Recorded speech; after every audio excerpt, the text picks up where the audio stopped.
just after dawn on the 1st of March, 1896.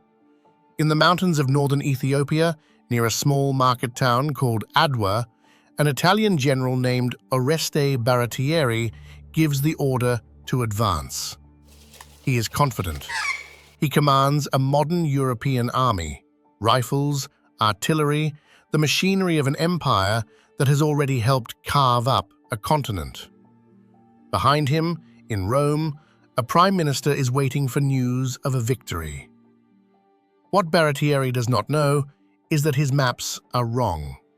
His columns, marching through the dark, have drifted apart in country they have never seen, and the army waiting in the hills above them is not the scattered, divided force his intelligence promised.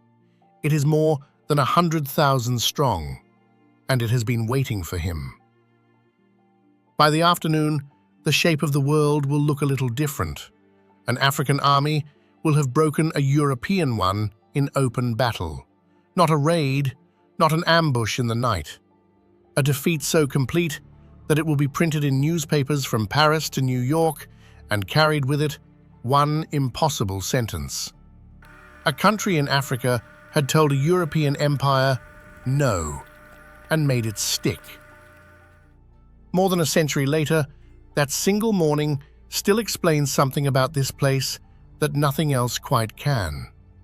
It is the reason this country measures its own time, keeps its own faith, writes in its own script, and still stands, after 3,000 years, as something Europe never managed to own.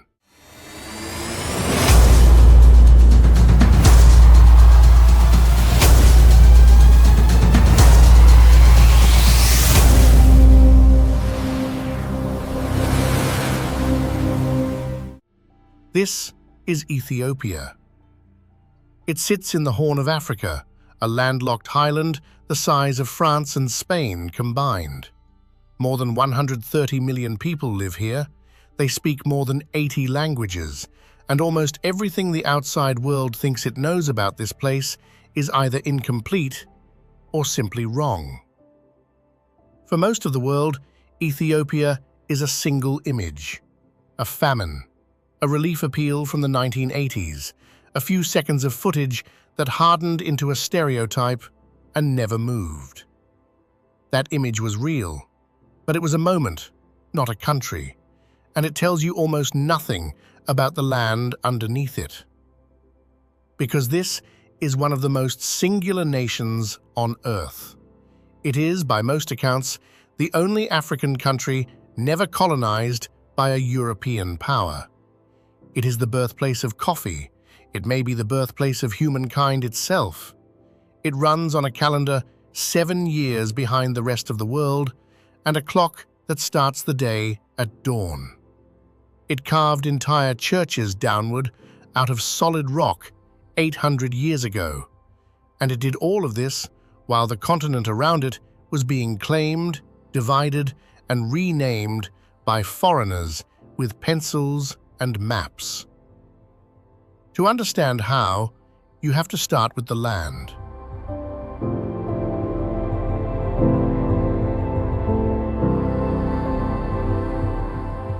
Most of Ethiopia is high, very high.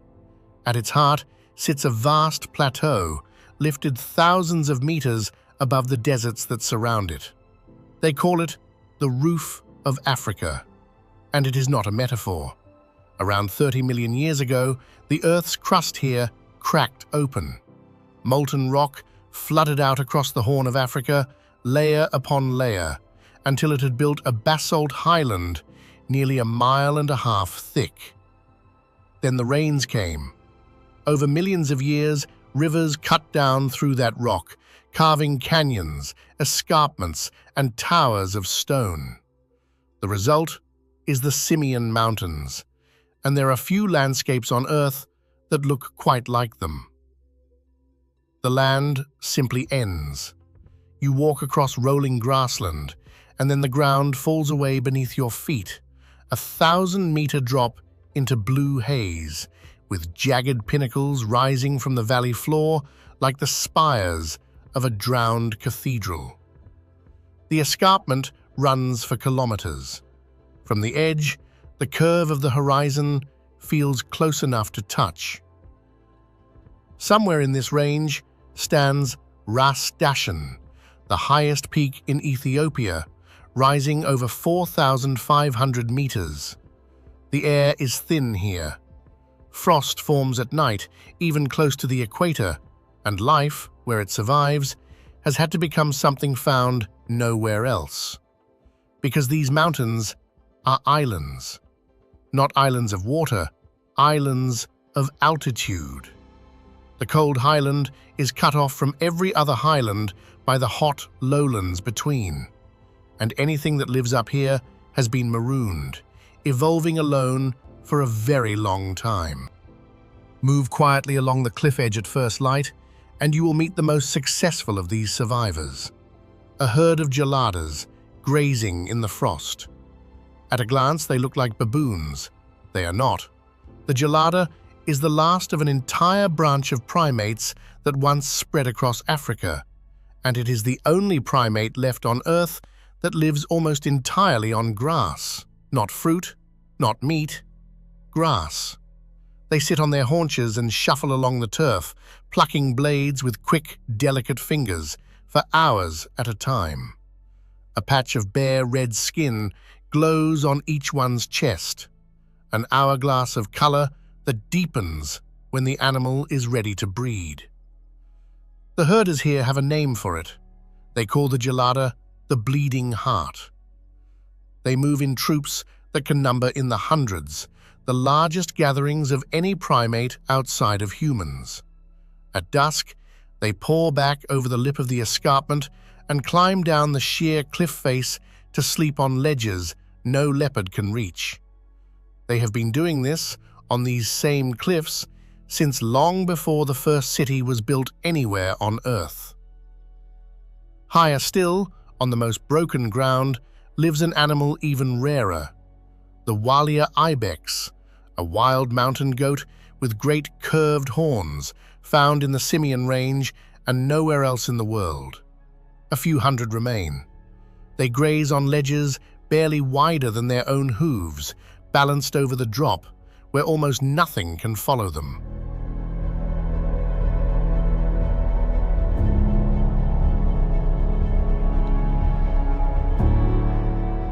This is the geography that shaped a nation. Highlands cool enough to farm, fortified by their own walls of stone. For an invading army, every valley is a trap, and every ridge is a fortress. The land itself has always been Ethiopia's first line of defense. Foreign powers would learn that lesson here more than once. But Ethiopia's deepest strength was never only its mountains. It was its memory. Long before Europe had cathedrals, this highland held an empire. Its name was Aksum. 2,000 years ago, the kingdom of Aksum was one of the great powers of the ancient world. Traders ranked it alongside Rome, Persia, and China. Its ships moved gold, ivory, and incense across the Red Sea. Its kings minted their own coins, and at its capital, they raised monuments meant to outlast time itself. They are still standing, towering pillars of solid granite called stelae, carved to look like multi-story buildings, false doors, false windows, story upon story rising into the sky. The tallest that still stands is more than 20 meters high. The largest ever raised was over 30. A single block of stone heavier than any monument the Egyptians ever moved, quarried, carved, and lifted upright by hands 17 centuries ago. It cracked and fell, probably during the raising. It lies where it fell to this day. In the 4th century, Aksum did something that would define Ethiopia forever.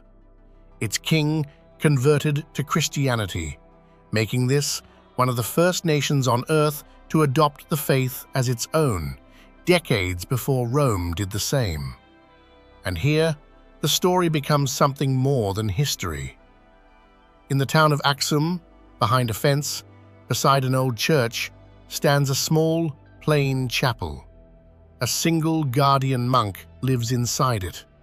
No one else may enter, not the patriarch, not the faithful, no one. Because the Ethiopian Orthodox Church believes that this chapel holds the Ark of the Covenant, the original, the chest that, in the Hebrew Bible, carried the 10 Commandments. The story is told in Ethiopia's national epic, the Kebra Nagast, the Glory of Kings. It says the Queen of Sheba traveled from this land to the court of King Solomon in Jerusalem, that she bore him a son, Menelik, and that the son, grown, returned home carrying the ark with him, making Ethiopia its final resting place. No outsider has ever verified the claim.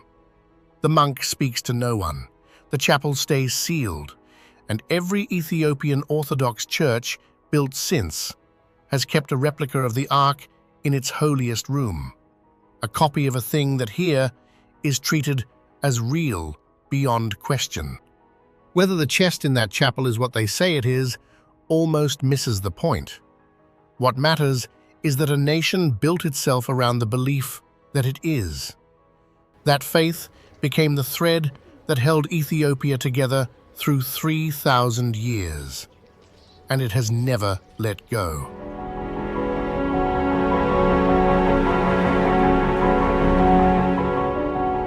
You can see what that faith built 300 kilometers to the south, in a town that should not be possible. It is called Lalibela, and it is one of the great achievements of the human hand.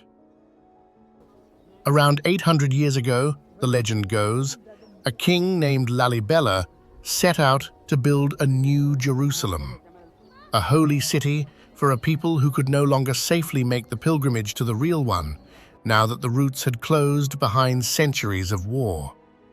He did not build it the way anyone else would have. He built it downward.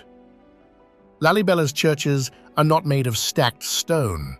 They are carved out of the living rock, 11 of them, each one cut down into the solid volcanic ground and then hollowed out from within. The builders started at ground level and dug straight down, freeing a single enormous block of stone on all 4 sides. Then they tunneled inside it and carved out columns, arches, windows, and domed ceilings, working from the top down, in stone that allows no mistakes. You cannot put a piece back. Every cut is final. The largest of them, the House of the Savior of the World, is the largest church carved from a single rock anywhere on the planet. 33 meters long, held up by rows of columns, all of it one continuous piece of mountain. The most perfect is the House of St. George. Seen from above, it is a cross, a flawless Greek cross sunk into a deep pit, its roof carved with a cross within a cross within a cross. To reach it, pilgrims descend through a trench cut into the rock, into shadow, and emerge at the foot of a building that was never assembled, only revealed. The 11 churches are linked by a maze of tunnels and trenches, some of them pitch dark, meant to be crossed by touch alone, so that the pilgrim passes through darkness before stepping into light. One trench was named for the River Jordan, a whole sacred geography carved into a hillside. When Ethiopians are asked how all of this was done, 11 churches, by hand, in stone, in a single generation, many will give you the same answer their ancestors did. The work was finished by angels in the night, while the builders slept. And 800 years later, the churches are not museums. They are still in use. At dawn, white-robed priests still chant in Ge'ez, an ancient language related to Hebrew and Arabic, one of the longest surviving written tongues still spoken in worship anywhere on earth. The faithful still press their foreheads to the same cold stone their ancestors did. The candles still burn in the same dark, and Lalibela is not alone. Far to the north, in the region of Tigray, hundreds more churches were cut into the cliffs, many of them perched near the tops of sheer rock towers, reachable only by climbing the bare stone with hands and feet, the way the priests have done for centuries. They were placed high and hard to reach on purpose, sanctuaries set beyond the grasp of any army, in an age when the faith was under siege from every side. Some hold paintings 800 years old, still glowing in the dark of the rock. They are among the most remote places of worship still in use anywhere on Earth.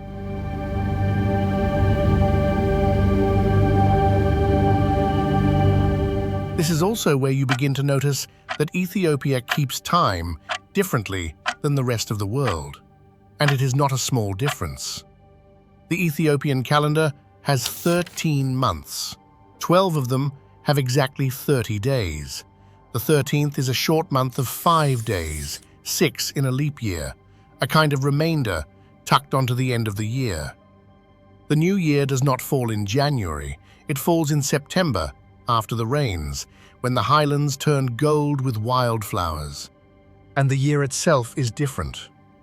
By a difference in how the date of Christ's birth was once calculated, the Ethiopian calendar runs 7 to 8 years behind the one most of the world uses.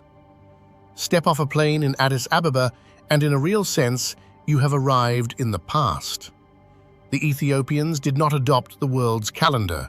The world simply went one way, and they kept to their own. Even the clock is different. Here, the day begins at dawn, not at midnight, so what the rest of the world calls 7 in the morning, an Ethiopian calls the first hour of the day. It is a small thing, but it tells you something larger. This is a country that has never felt much need to set its clocks by anyone else's. And the calendar is not just counted here, it is lived, in festivals that fill the streets. On Timkat, the celebration of Christ's baptism, the priests of every church carry their most sacred object out into the open. It is the tabot, the replica of the Ark of the Covenant that sleeps in each church's holiest room, wrapped in rich cloth and borne on a priest's head beneath a ceremonial umbrella. Tens of thousands follow it in procession, dressed in white, singing and dancing, down to a pool of blessed water. There, at dawn, the whole crowd surges in to be baptized again, in memory of the Jordan. And once a year, on Meskel, the country lights a fire. The festival marks the finding of the true cross, and in every town, a great pyramid of branches is built and crowned with yellow daisies, the mescal flower which blooms only now as the rains end and the highlands turn gold. At nightfall, it is set alight. The way the embers fall is read as an omen for the year to come. Across the whole highland, on the same night, 1,000 fires burn against the dark. These are not performances staged for visitors. They are the living calendar of a nation. The same processions, the same fires, the same songs, repeated for more than 1,000 years.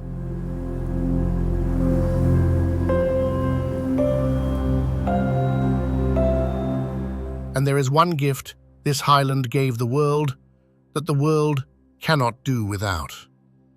The story is older than anyone can prove, and Ethiopians tell it like this.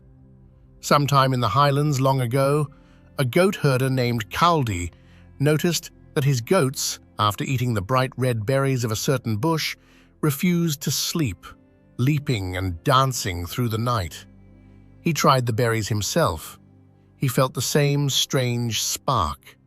He carried them to a monastery, where a wary monk threw them into the fire, and as they roasted, an aroma rose from the embers that drew the other monks running.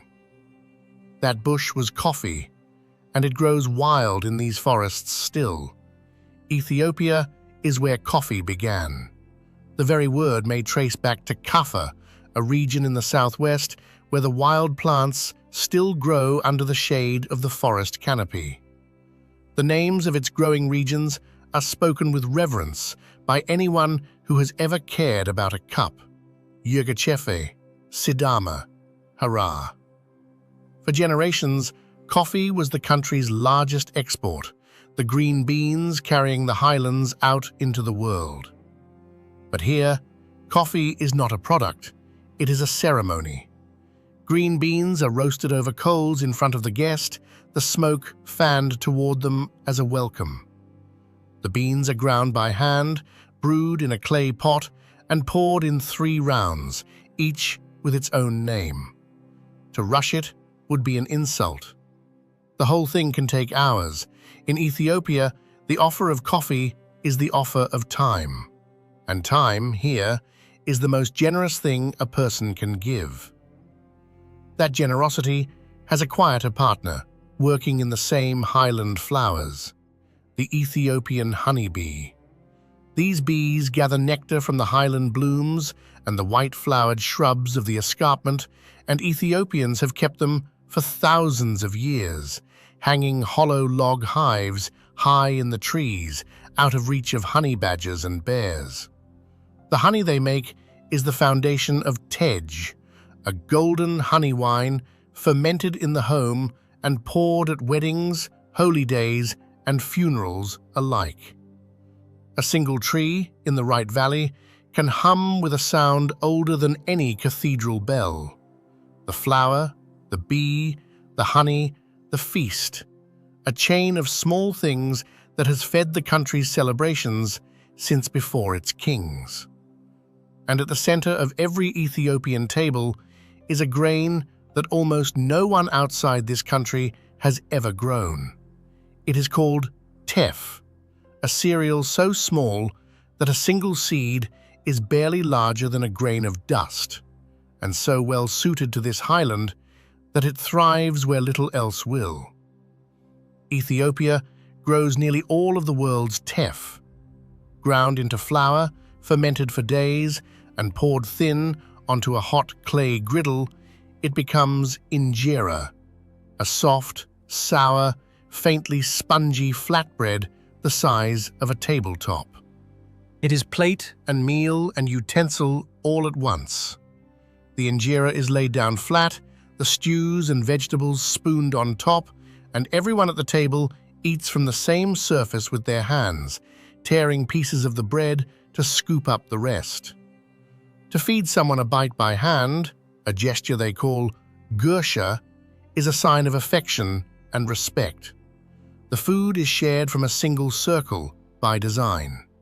In Ethiopia, even the way a family eats is a quiet act of holding together.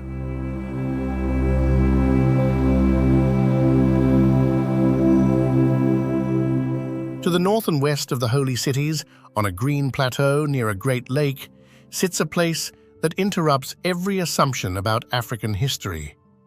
It is the city of Gondar, and it looks like a piece of medieval Europe set down in the African highlands.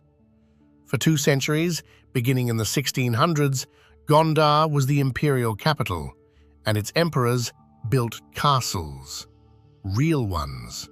Stone towers with battlements and turrets and domed roofs set behind a great wall in a royal compound the size of a small town. Travelers who stumbled on it called it the African Camelot and could not quite believe what they were seeing. They had been told this continent had no such thing. They were standing inside the proof that it did. Near the castles stands a church whose ceiling has become one of the most beloved images in all of Ethiopia. Row upon row of painted angels' faces, each with wide, dark eyes, looking down on everyone who enters. They have watched over the faithful of Gondar for more than 300 years. Below Gondar lies the source of one of the great rivers of the world. Lake Tana is the largest lake in Ethiopia, dotted with ancient island monasteries where monks have guarded illuminated manuscripts for centuries. And from its southern shore flows the Blue Nile. This single river, born in the Ethiopian highlands, supplies the majority of the water that reaches Egypt thousands of kilometers downstream. Most of the Nile that built the pyramids, that fed the pharaohs, fell first as rain on Ethiopia. A short way downstream, the river throws itself off a basalt cliff in a curtain of white. The Ethiopians named it Tis Isat, the water that smokes, for the cloud of mist that rises from the gorge and can be seen from far away. And this river has become, in our own time, the stage for one of Ethiopia's largest gambles. Across the Blue Nile, near the border with Sudan, the country has built the largest hydroelectric dam in Africa, the Grand Ethiopian Renaissance Dam. It is the size of a national ambition made concrete, the promise of electricity for a nation where tens of millions have lived without it. But the river does not belong only to Ethiopia. Downstream, Egypt depends on it for survival and has called any threat to its share of the Nile a matter of national life or death. Two nations, one river, no easy answer. The dam now stands finished, its turbines turning, and the question of who controls the water of the Nile, settled for thousands of years by simple geography, has been reopened. Running down the spine of the country is the feature that made all of this, the Great Rift Valley, the slow tear in the Earth's crust that is, over millions of years, pulling Africa apart. Along its floor lies a chain of lakes, strung out like beads across the lowlands. Some are fresh, ringed with fishing villages and birdsong. Others are so heavy with soda and salt that almost nothing can drink from them. And it is these that draw one of the great sights of the African Rift: flamingos. They gather in their thousands on the alkaline shallows, filtering the algae that bloom in the caustic water until the shore itself turns pink with them.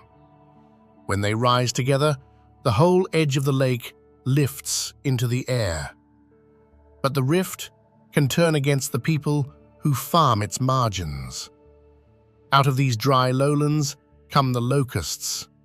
In the right season, desert locusts breed and gather and take to the air in swarms that can darken the sky. Billions of insects moving as one, stripping a field bare in minutes and lifting off again. A single large swarm can devour in a day what would feed tens of thousands of people. For the farmers of the Horn, the locust has been a visitation of ruin since the time of the Bible. And it still is.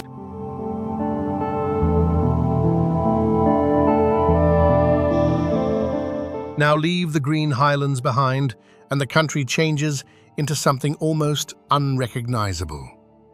To the northeast, the land drops and drops until you are standing well below sea level in one of the hottest inhabited places anywhere on the surface of the Earth. This is the Danakil Depression, part of the great wound in the planet where the African continent is slowly tearing itself apart. It is a landscape that looks like another planet, vast white salt flats stretched to the horizon, cracked into endless hexagons. And a place called Dalol, springs of acid and mineral bubble up through the ground in colors that should not exist in nature. Sulfur yellow, copper green, blood orange, crusting into delicate towers and pools that hiss with poison gas. The temperature can climb past 50 degrees in the shade. There is almost no shade. And in the middle of it, a volcano named Erta Ale holds something that has burned, by some accounts, for over a century, a lake of molten lava churning open to the sky, one of only a handful on the planet. At night, the glow lights the underside of the clouds red. Nothing should live here, and yet, in the acid pools of Dalol, scientists have found microbes, life clinging on in water hot enough and toxic enough to kill almost anything else. They study them not only to understand this place, but to understand what life might look like on other worlds. In the most hostile corner of Ethiopia, the question being asked is whether life can survive anywhere at all. People live here too. The Afar, who have crossed these salt flats for untold generations, leading caravans of camels and donkeys to cut blocks of salt from the desert floor by hand. Salt that was once traded as currency across the highlands. They move at night and in the cool of dawn, when the heat will not kill them. It is one of the last great salt caravans on Earth, and it crosses ground that looks like the day the world was made.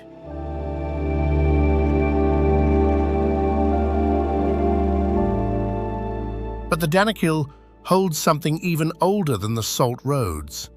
It was here, in the Afar region, that a discovery rewrote the human story. In 1974, in the dust of this depression, researchers uncovered the partial skeleton of a creature that walked upright more than 3 million years ago. They named her Lucy. She was one of the most complete early human ancestors ever found, proof that our family was walking on 2 legs here in this valley long before it had tools or fire or language. Which means that this scorched, broken, impossible landscape may be very close to where humanity itself began. Every person alive may trace some thread of their story back to a valley in Ethiopia. The cradle of mankind is not a metaphor here. It is an address. And Lucy was only the beginning. The same stretch of the rift has since given up older ancestors still, fossils reaching back well over 4 million years, a record of the long climb toward becoming human, laid down almost without a break. No other place on Earth has preserved so much of that story in a single valley. The ground that is too hot to live on turns out to be the ground that remembers us best. Between the desert and the holy cities in the eastern highlands stands a walled city unlike anywhere else in the country. Harar is an ancient center of Islam, for centuries a city of scholars and traders ringed by a stone wall, packed with narrow lanes, and by tradition, more than 80 mosques and shrines crowded into a space barely a kilometer across. To many Muslims, it is counted among the holy cities of the faith. It is a reminder that Ethiopia has never been one religion. Christianity and Islam have lived side by side on this highland for more than 1,000 years, Islam arriving here in the lifetime of the Prophet himself, carried by his own followers, who were given refuge by an Ethiopian king. And after dark, Harar does something stranger. At the edge of the old wall, in the dark beyond the gates, men sit on the ground and call to the night by name. And out of the darkness come hyenas, wild, powerful, dangerous animals, drawn in close to take scraps of meat by hand, even from the mouth, from men whose families have done this for generations. The people of Harar believe the hyenas keep evil spirits away from the city. Whatever the reason, a truce holds here between people and predator that exists almost nowhere else.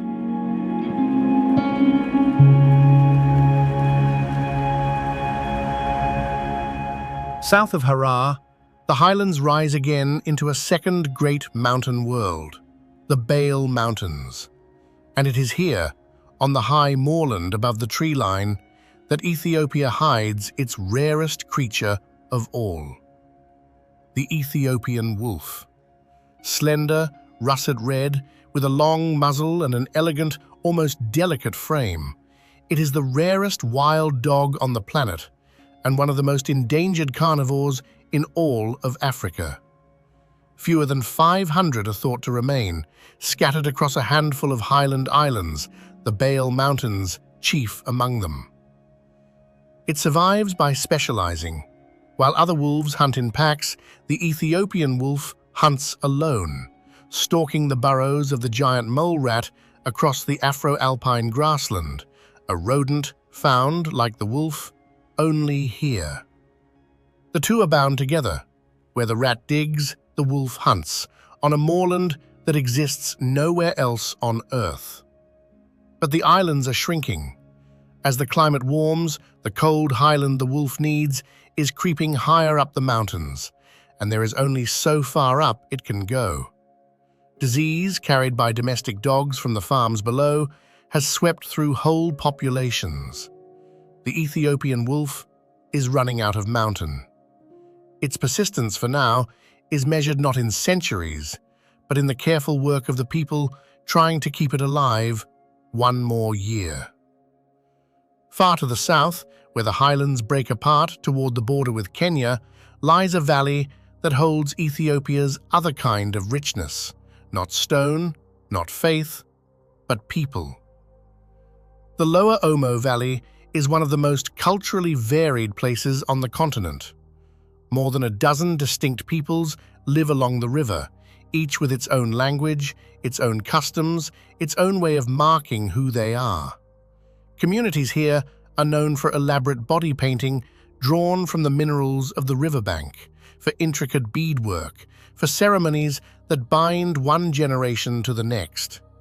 For a long time, the outside world treated them as a spectacle. They are not a spectacle. They are living cultures, adapting, like every culture, to a changing river and a changing country on their own terms. And on the hills above, the Konso have done something patient and quietly remarkable.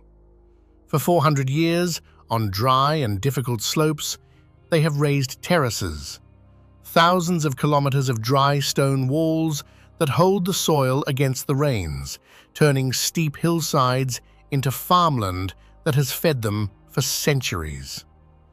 Among the fields, they set carved wooden markers called waka to honor the dead. It is a landscape engineered entirely by hand, generation after generation, agriculture as inheritance, written across the hills. More than 80 peoples and more than 80 languages share this single country. That diversity is Ethiopia's deepest strength. It would also, in time, become its hardest test.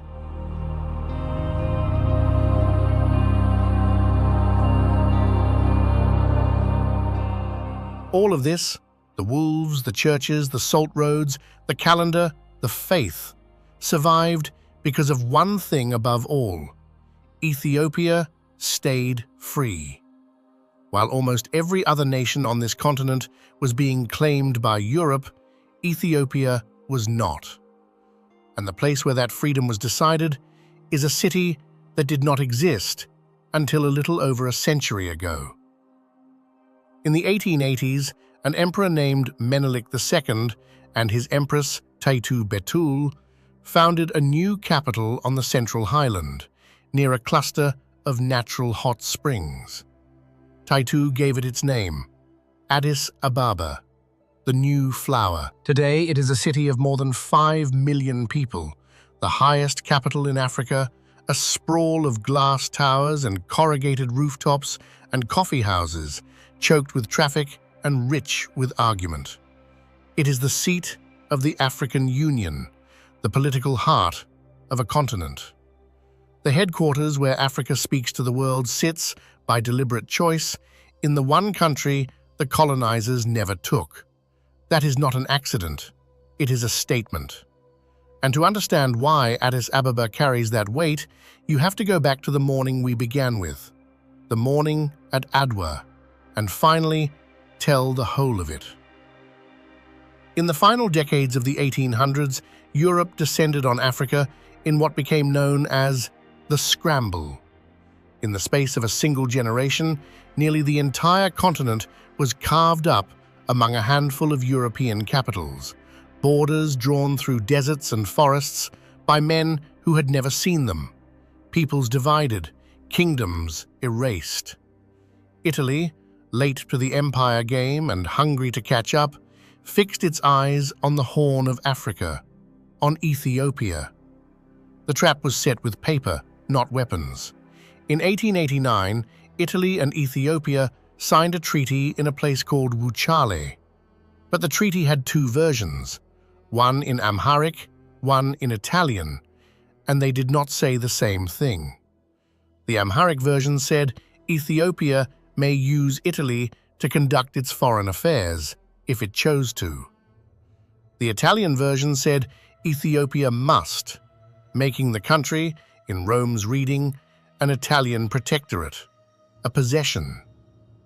It was a deception written into the text itself, and when Menelik understood what had been done, he refused it and renounced the treaty entirely. Italy decided it would take by force what it could not win by trickery. But Menelik had been preparing. He had spent years quietly acquiring modern rifles, from France, from Russia, from anyone who would sell. And in 1895, he did something the Italians did not believe an African ruler could do. He called the whole of Ethiopia to arms, and the whole of Ethiopia answered. Christian and Muslim, highland and lowland, rival princes who had spent their lives fighting one another, all of them marched north under one emperor against one enemy. A force of perhaps 100,000, the largest African army assembled in the modern age. And beside the emperor rode the empress. Taitu Betul commanded thousands of troops in her own right. When the army besieged an Italian fort at Mekele and could not break it, it was Taitu's strategy that won. Seize the spring that fed the fort and cut off its water. The garrison surrendered. The road south to the Italians lay open. Now return to the 1st of March, 1896. The Italian General Baratieri, his men short of food, pushed by furious orders from Rome to attack, sends 3 columns into the mountains above Adwa in the dark. His maps are wrong. The columns lose contact with one another in country they do not know. By dawn, they are scattered across the hills, isolated, and the Ethiopian army falls on them piece by piece. It is not a battle so much as a destruction. By the afternoon, the Italian force has been broken. Thousands are dead. Thousands more are captured. The survivors flee north in a panicked retreat. An entire European army has been annihilated by an African one. In the open, in daylight, beyond any doubt. The shock traveled around the world. In Rome, the government fell. In the colonized world, the name Adwa became something to hold on to. Proof that the European empire was not invincible, that the verdict of history was not yet written. And the European powers, who had been preparing to divide Ethiopia among themselves, were forced instead to do something they had done for no other African state. They recognized it as a sovereign nation, as an equal. Ethiopia had not just survived the scramble for Africa, it had defeated it. But empires have long memories, and Adwa was a wound Italy never stopped picking at. 40 years later, a new ruler sat in Rome, Benito Mussolini, and he wanted Adwa avenged. In October of 1935, fascist Italy invaded Ethiopia again. This time, there would be no fair fight. This time, Italy brought aircraft, tanks, and something the world had outlawed after the horror of the First World War. They brought poison gas. Italian planes sprayed mustard gas across the Ethiopian highlands, over soldiers armed with rifles and spears, over villages, over fields and rivers, and the people drinking from them. It burned the skin, blinded the eyes, killed slowly and in agony. It was dropped on the wounded. It was dropped on the Red Cross. By the time the conquest was complete, the dead numbered in the hundreds of thousands. It remains one of the darkest chapters of the entire colonial age, and it was carried out in plain sight, while the world looked away. The emperor now was Haile Selassie. Driven into exile, he did something no one expected. He traveled to Geneva, to the League of Nations, the body created to prevent exactly this. And he stood before the assembled powers of the world to speak for his country. He warns them. He tells them that the gas used on his people will be used on others, that a small nation has been left to die, that collective security has failed its first true test. He says plainly that it is the entire international order that is on trial, and that if it will not act now, no nation, however powerful, will be safe. They applaud him politely. They do almost nothing. Within 3 years, the war he warned of would consume the world.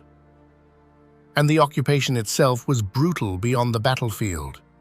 In February of 1937, after a failed attempt on the life of the Italian viceroy in Addis Ababa, fascist forces and squads of settlers turned on the city. For 3 days, they burned homes with the families still inside, shot people in the streets, and killed by the thousands. The capital ran with blood.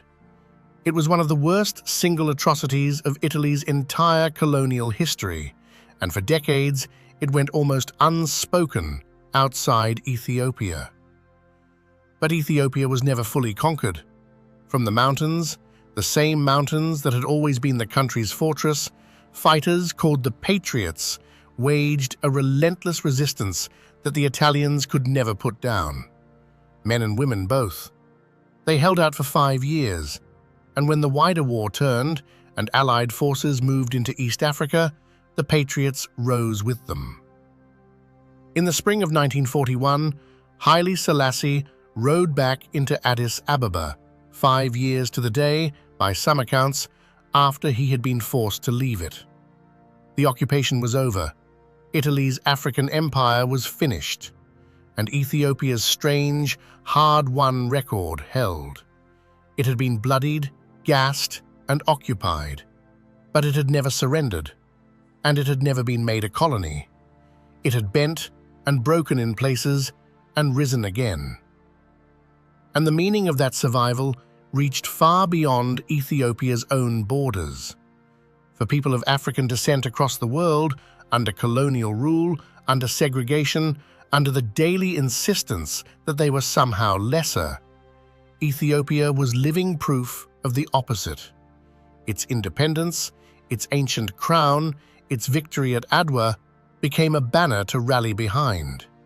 Its colors, green, gold, and red, were borrowed by independence movements across the continent, flag after flag, as one nation after another won its own freedom. To millions, this single highland country stood for one defiant idea: that Africa had a history of its own and a future it would choose for itself. That is the thread that runs through everything we have seen: the churches carved into rock, the faith never abandoned, the calendar never replaced, the army that no one believed could assemble. A nation that has spent 3,000 years refusing again and again to become someone else's. And on the high moorland, in the quiet after all of it, the land still holds one last creature worth meeting. The mountain Nyala, a tall, shy antelope with gently spiraled horns, found only in these southern Ethiopian highlands and recognized by science barely a century ago. It moves at the edge of the heather forest at dawn, ears turning, and then is gone into the mist. It asks nothing of the country's history. It simply persists on the same slopes as it always has. Proof that beneath all the names of emperors and the dates of battles, the land itself goes on. But the story does not end in triumph, and it would be dishonest to pretend it does. The freedom Ethiopia defended so fiercely against outsiders has, in recent years, been tested from within. Between 2020 and 2022, a brutal war tore through the northern region of Tigray, the same north that holds Aksum and Adwa, the very heart of the nation's ancient story. Hundreds of thousands are believed to have died from the fighting and from the hunger and disease that followed. A peace was signed, but the wounds are far from healed, and the tensions that drove the country to that brink, between regions, between peoples, between the center and the edges, have not gone away. Today, Ethiopia holds together, but uneasily. It is a painful irony. The nation that no foreign empire could conquer now faces the harder task of holding itself together. The unity that won at Adwa was forged against an outside enemy. The unity it needs now must be found without one. Perhaps that is the truest thing about Ethiopia. Its freedom was never a gift and never a guarantee. It was a choice made by Menelik and Tetu, by the patriots in the mountains, by the monks carving stone in the dark, by every generation that decided this place would remain itself. And it is a choice that has to be made again, by people who are making it right now, with an outcome no one can yet see. No one knows what kind of nation will emerge from this chapter, whether the country that survived 3,000 years of armies and empires can survive its own divisions, whether the unity that was forged in defiance can be remade in peace. What is certain is that Ethiopia has been here before, at the edge between the past and an uncertain future, and has always, somehow, remained Ethiopia. Thank you for traveling with us. Until the next journey.